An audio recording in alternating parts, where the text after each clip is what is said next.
Hello दोस्तों, आप सब कैसे हैं। मेरा नाम है प्रफुल्ल कुमार। आज मैं एक नया वीडियो बनाने जा रहा हूं। इस वीडियो में मैं देश में चल रही राजनीतिक घटनाओं के बारे में बात करूंगा। दोस्तों, हमारा देश भारत इस समय अनेक समस्याओं का सामना कर रहा है। देश में कोरोना वायरस की वजह से लॉकडाउन लगा हुआ है। लॉकडाउन में रिलैक्सेशन मिला हुआ है। लॉकडाउन लगे होने की वजह से हमारे देश में बेरोज़गारी दर काफ़ी बढ़ गई है और बहुत सारे लोग बेरोज़गार हो गए हैं। सरकार अपने लेवल पर कोरोना मरीजों का इलाज कर रही है। सारी सावधानी बरतने के बावजूद भारत में कोरोना वायरस का प्रकोप बढ़ता ही जा रहा है और भारत जो है कोरोना वायरस से संक्रमित होने वाले देशों के लिस्ट में टॉप 10 में आ गया है। हमारे देश में फ़िलहाल बहुत सारी समस्याएं हैं। एक तो हो गया कोरोना वायरस, दूसरा है हमारे दुष्ट पड़ोसी संकट के इस समय भी हमें परेशान करने में कोई कोर कसर नहीं छोड़ रहे हैं। भारत का नंबर 1 दुश्मन देश पाकिस्तान इस संकट के समय में भी सीमा के उस पार से गोलीबारी कर रहा है, बमबारी करके निर्दोष भारतीय सैनिकों को मार रहा है, आतंकवाद का प्रमोशन कर रहा है।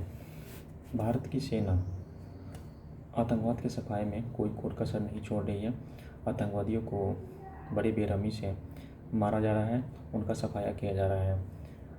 दूसरी तरफ हमारा मित्र देश नेपाल हमें आंखें दिखा रहा है। आपको पता ही होगा कि नेपाल ने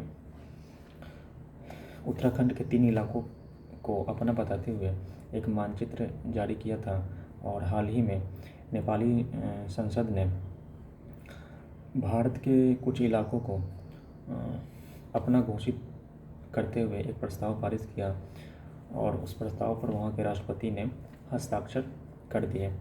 इस बारे में नेपाल जो है बिल्कुल सख्त रवैया अपना रहा है। उसे लगता है कि प्रस्ताव पारित करने से, राष्ट्रपति के हस्ताक्षर करने से या भारत को गुंडागर्दी दिखाने से भारतीय राज्य उत्तराखंड का कुछ हिस्सा उसे मिल जाएगा। नेपाल की गुंडागर्दी का आलम यह है कि कुछ दिन पहले नेपाली सेना ने बिना किसी कारण के फायरिंग करके बिहार और नेपाल की सीमा पर काम कर रहे एक बिहारी मजदूर को मार डाला और उस फायरिंग में 3-4 अन्य लोग भी घायल हो गए। कल की ही बात है, नेपाल ने अब बिहार के एक जगह पूर्वी चंपारण को अपना हिस्सा बताया है। जो देश हमारे साथ अच्छे रिश्ते में था वो आज हमें आंखें दिखाने लगा है। नेपाल की हैसियत भारत के सामने कुछ नहीं है। बहुत सारे नेपाली भारत में काम करने आते हैं और यहीं से उनकी रोजी रोटी चलती है। मतलब आजकल ज़माना ऐसा हो गया कि जिस बंदे से आपका काम निकल रहा हो उसी को गाली दो। तीसरा देश है चीन। चीन का हाल आपको पता ही होगा। चीन ने पूरी दुनिया में कोरोना वायरस फैलाया ताकि पूरी दुनिया की अर्थव्यवस्था को बर्बाद किया जा सके, लोग बेरोजगार हों, अव्यवस्था फैले और इसी अव्यवस्था का लाभ उठाकर चीन महाशक्ति बन जाए। जैसे जैसे पूरी दुनिया में कोरोना वायरस की वजह से लोग मारे जा रहे हैं, वैसे वैसे चीन के खिलाफ गुस्से का माहौल बन रहा है। दुनिया के बहुत सारे देश चीन से सवाल कर रहे हैं कि कोरोना वायरस आखिर वुहान से निकलकर पूरी दुनिया में फैला कैसे और इस वायरस के फैलने के पीछे कौन जिम्मेदार है। पूरी दुनिया में चीन की किरकिरी हो रही है। तो इस आलोचना से अपना ध्यान हटाने के लिए चीन अब अन्य देशों से भिड़ने लगा है। इसमें भारत भी एक देश है। करीब 2-3 दिन पहले चीनी सेना ने भारतीय सीमा में घुसपैठ करके भारतीय सैनिकों के साथ हाथापाई की और इस झड़प में 20 भारतीय सैनिक शहीद हो गए और चीन की तरफ से करीब 50 सैनिक मारे गए। इस घटना के बाद भारत में चीन विरोधी माहौल खड़ा हो गया है। लेकिन एक दल ऐसा है, भारत के कुछ दल ऐसे हैं जो चीन के यार बने फिर रहे हैं और संकट के समय में अपने देश के साथ खड़े होने के बजाय वो अपने देश की सरकार पर ही सवाल खड़े कर रहे हैं और चीन के प्रोपेगेंडा को आगे बढ़ाने की कोशिश कर रहे हैं।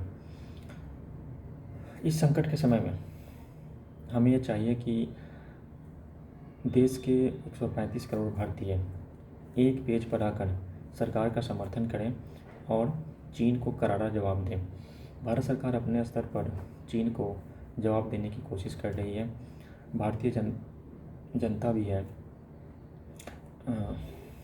भारतीय जनता ने भी चीन के प्रोडक्ट्स का बहिष्कार करना शुरू कर दिया है और इसके सकारात्मक परिणाम भी आ रहे हैं। लेकिन भारत के विपक्षी दल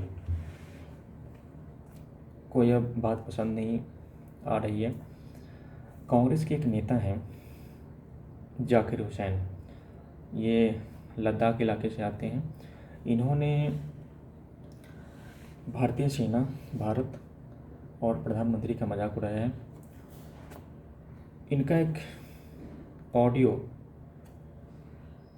वायरल हुआ जिसमें वो अपने एक दोस्त निसार को फ़ोन कर रहे थे और उस टेलीफोनिक कॉल में वो अपने दोस्त को बता रहे थे कि चीन की सेना भारत में करीब 130 किलोमीटर तक अंदर आ चुकी है और उन्होंने 200 भारतीय सैनिकों को मार डाला है। लद्दाख के 1000 टुकड़े होंगे। लद्दाख को आज़ादी मिलेगी। 370 आर्टिकल जिसे केंद्र सरकार ने ख़त्म कर दिया था वो फिर से वापस आएगा। मतलब उन्होंने देश विरोधी बातें की और यह दर्शाने का प्रयास किया कि उनकी वफादारी चीन के साथ है, भारत के साथ नहीं है। जैसे ही उनका वीडियो वायरल हुआ, पुलिस ने उन्हें गिरफ्तार कर दिया और जेल की हवा खिलाई। यूपीए शासनकाल में वित्त मंत्री रह चुके और 20,000 करोड़ रुपए के भ्रष्टाचार का सामना कर रहे हैं एक नेता पी चिदम्बरम ने कहा कि भारत अगर चाइनीज प्रोडक्ट्स का बहिष्कार करता है तो उससे चीन पर कोई फ़र्क नहीं पड़ता। राहुल गांधी ने प्रधानमंत्री पर ही सवाल खड़े कर दिए और उन्होंने कहा कि निहत्थे सैनिकों को खतरे की तरफ क्यों भेजा गया। मेरा कहना यह है कि जब देश संकट में होना तो हमें एकता प्रदर्शित करनी चाहिए, ना कि अपने देश में ही सिर पर टवल करनी चाहिए। मैं भारत के विपक्षी नेताओं से ये सीधा सवाल करना चाहता हूँ कि वो भारत के हितों का प्रतिनिधित्व करते हैं या चीन के यार हैं। जब देश संकट में है तो आप आपस में क्यों लड़ रहे हैं। सबसे ज़्यादा बेवकूफ़ी कांग्रेस ने की है। कांग्रेस प्रेसिडेंट सोनिया गांधी प्रधानमंत्री पर अटैक कर रही है। कांग्रेस के युवराज राहुल गांधी, जिन्हें सोशल मीडिया में पप्पू कहा जाता है, वो मूर्खतापूर्ण बयान जारी कर रहे हैं और बहुत सारे विपक्षी नेता हैं जो भारत की सरकार पर ही सवाल खड़े कर रहे हैं। बहुत सारे पत्रकार ऐसे हैं जो भारत की सरकार के बारे में उल्टी सीधी बातें कर रहे हैं और चीन का पक्ष लेते हुए समर्थन कर रहे हैं। लड़ाई किसी भी देश के लिए अच्छा नहीं होता। अगर लड़ाई होगी तो ऐसा नहीं है कि चीन का नुकसान नहीं होगा, चीन का भी नुकसान होगा, हमारा भी नुकसान होगा। जब देश संकट में होना तो अपने देश का समर्थन करना चाहिए, चीन की यारी नहीं करनी चाहिए। चाहे वो कोई भी दल का नेता हो। आपको बताते चले कि कांग्रेस जो है अपनी मूर्खता की वजह से 2014 से ही सत्ता से बाहर है। मतलब क्या बताऊँ इस पार्टी के बारे में। कांग्रेस एक अंग्रेज़ों द्वारा बनाई गई पार्टी थी और फिलहाल इस पार्टी पर एक अंग्रेज ही शासन कर रही है। कांग्रेस की प्रेसिडेंट सोनिया गांधी इटली से आई हैं। भारत में इतने दिनों तक रहने के बावजूद वो ठीक से हिंदी बोलना नहीं जानती। इनके ऊपर भ्रष्टाचार के बहुत आरोप लगते हैं। राजीव गांधी से शादी होने के पहले वे एक साधारण इंसान हुआ करती थी, लेकिन जैसे ही राजीव गांधी से इनकी शादी हुई, ये भारत आए, उसके बाद उनकी किस्मत बदल गई। ये विश्व के चौथी सबसे बड़ी अमीर नेता हैं, लेकिन इनका सोर्स ऑफ इनकम क्या है, किस काम से ये अमीर बनी, ऐसा कौन सा इंडस्ट्री चलाती हैं जिससे इनका इनकम आता है, वो कोई पूछता नहीं है। कांग्रेस की एक छवि देश विरोधी दल की बन गई है। मतलब राजनीतिक विरोध चलो ठीक है, आप अपने राजनीतिक विरोधियों का विरोध करो, उससे हमें कोई मतलब नहीं है, लेकिन आप देश का विरोध क्यों करते? कांग्रेस की मूर्खता की वजह से ही 1962 में चीन हम पर चढ़ बैठा और अक्साई चीन का एक बड़ा सा इलाका लेके बैठा हुआ है। अगर उस समय जवाहरलाल नेहरू ने भारतीय सेना को फ्री हैंड दिया होता तो चीन की आज हिम्मत नहीं होती कि हम पर वो बार बार अटैक करें और भारत को धमकाएं। कांग्रेस नेताओं की मूर्खता की वजह से ही देश में बहुत सारी समस्याएं खड़ी हुई, जैसे पंजाब में अलगाववाद, मुस्लिम तुष्टीकरण, जातीय राजनीति, दंगे, भ्रष्टाचार। मतलब देश में इतनी समस्याएं हैं कि पूछो मत। इन सारी समस्याओं के पीछे कांग्रेस का हाथ है।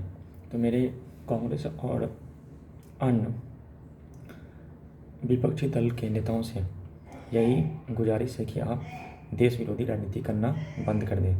राजनीति होती रहेगी जब यह देश बचा रहेगा। जब देश पर चीन चढ़ के बढ़ जाएगा तो क्या घंटा राजनीति करोगे? यह वक्त राजनीति करने का नहीं है। यह वक्त देश की सरकार के साथ, देश की जनता के साथ एक स्वर में चीन को जवाब देने का है। मेरा विपक्षी नेताओं से यही गुजारिश है कि आप अपनी मूर्खतापूर्ण राजनीति बंद कर दें। अगर कुछ बोलने नहीं आता तो चुपचाप बैठे रहें, अपने बिल में से निकलकर बकवास ना करें। राहुल गांधी से गुजारिश है कि आप 50 साल होने के बावजूद भी एक मैच्योर लीडर नहीं बन पाए। आपकी हरकतें बच्चों जैसी हैं। आप देश के प्रधानमंत्री बनना चाहते हैं, लेकिन आप में कोई लीडरशिप एबिलिटी नहीं है। यह देश आपको प्रधानमंत्री क्यों बनाए जब आपको बोलने का ढंग ना हो, कभी क्या बोलना है वो पता ही नहीं हो? क्या आप पॉलिटिशियन हैं? पॉलिटिशियन वो होता है कि मतलब 10 दिन देश में रहे और 20 दिन विदेश में रहे। आपकी क्रेडिबिलिटी क्या है? आपके किरदार क्या है? आपके योगदान क्या है इस देश को जो आपको प्रधानमंत्री बना दें? पहले आप अपने खुद को प्रूव करो, तब देश की जनता सोचेगी कि आपको प्रधानमंत्री बनाना है या आपके विपक्ष में खड़े होने वाले किसी अन्य राजनेता को प्रधानमंत्री बनाना है। वो ज़माना गया जब राजशाही के दम पर आपको सत्ता मिल जाती थी। परिवारवाद पर अब सत्ता नहीं मिलने वाली। आपको काम करने होंगे, तभी आपको देश की जनता वोट देकर सत्ता में पहुंचाएगी। आज की वीडियो में बस इतना ही। मिलते हैं किसी नए वीडियो में नए टॉपिक के साथ। जय हिंद, जय भारत।